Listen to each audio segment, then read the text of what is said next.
Bonsoir, aujourd'hui le député du jour c'est Patrick Bloch, député PS de Paris. Bonsoir Patrick Bloch. Bonsoir. Merci d'être ici sur ce plateau. Je vous ai fait venir pour parler de culture, pour avoir une petite bulle ensemble avec la culture. Vous qui êtes si préoccupé par la culture, est-ce qu'aujourd'hui elle tient selon vous un rôle essentiel dans la société dans laquelle on vit ? Je pense qu'elle doit tenir un rôle essentiel, même si les réalités économiques et sociales nous ramènent évidemment à des préoccupations plus immédiates. Je pense que la culture, c'est tellement central dans la vie de nos concitoyens aujourd'hui. Je dis cela parce que déjà ils reçoivent la culture par la télévision, par Internet, aujourd'hui, dans le cadre familial, dans leurs relations personnelles, dans leurs relations sociales. La culture, évidemment, c'est ce qu'on dit, c'est un peu banal, c'est un supplément d'âme, mais c'est aussi tellement de bonheur, tellement de plaisir, et puis le fait peut-être de sortir d'une quotidienneté qui tire souvent vers le bas. Vous-même, comment jouissez-vous de la culture? Comment est-ce que vous en profitez? Qu'est-ce qu'elle vous apporte dans votre existence?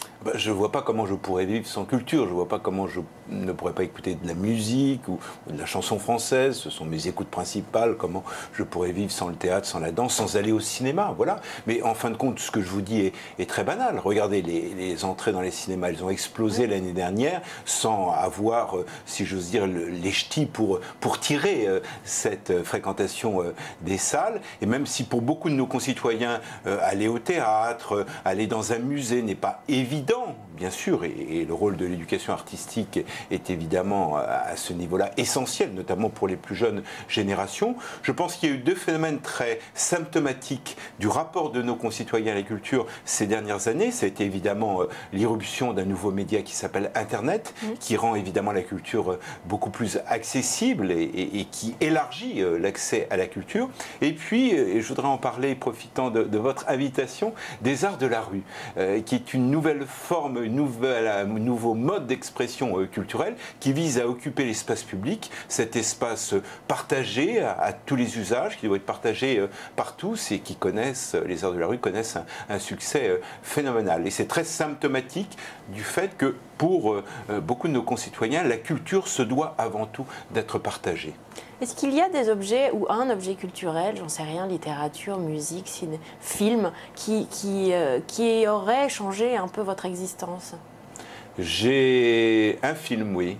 J'ai adoré quand j'étais très jeune, parce que ça remonte à un certain nombre d'années. J'avais été très bouleversé par le film de Luchino Visconti, Mort à Venise, et c'est vrai que, parce qu'il y avait tout, voilà, il y avait à la base un roman de Thomas Mann, un film de Luchino Visconti, un merveilleux acteur Dirk Bogarde, et puis la musique de Gustave Mahler. Alors peut-être que parce qu'il y avait tout cela, si j'ose dire, la culture dans toutes ses formes, ce film m'a beaucoup marqué, effectivement. Quel regard vous portez sur la production, la jeune production culturelle? Est-ce que vous êtes au fait de tout cela? Est-ce que ça vous intéresse? Est-ce que ça vous sert comme un indicateur? Et pourquoi pas sur le monde de demain? Écoutez, j'ai la chance de présider un bel équipement culturel qui s'appelle la Maison du Métallo, où il se passe plein de choses. Je suis à Paris, je suis maire du 11e arrondissement de Paris, qui est un arrondissement voilà, assez dynamique, avec beaucoup de bars musicaux, où justement ces jeunes créateurs essayent de trouver les lieux de diffusion qui souvent leur manquent, surtout dans les grandes villes.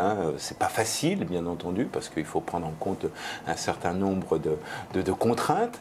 Mais je pense qu'il y a voilà, une jeune création qui émerge, qui utilise beaucoup d'ailleurs le média Internet, souvent pour se faire connaître. Et voilà, je regrette parfois que la télévision, je ne vais pas faire le procès de la télévision, bien sûr, et le service public contribue beaucoup à la diffusion culturelle, je le défends beaucoup pour cela, mais je regrette beaucoup que dans les émissions dites de divertissement, dans les émissions dites de variété, que je regarde assez régulièrement pour me détendre, et puis parce que j'aime ça, et bien justement ces jeunes créateurs n'aient pas la place qui leur revient, que ce soit un peu toujours les mêmes qu'on voit. Mais alors comment faire ?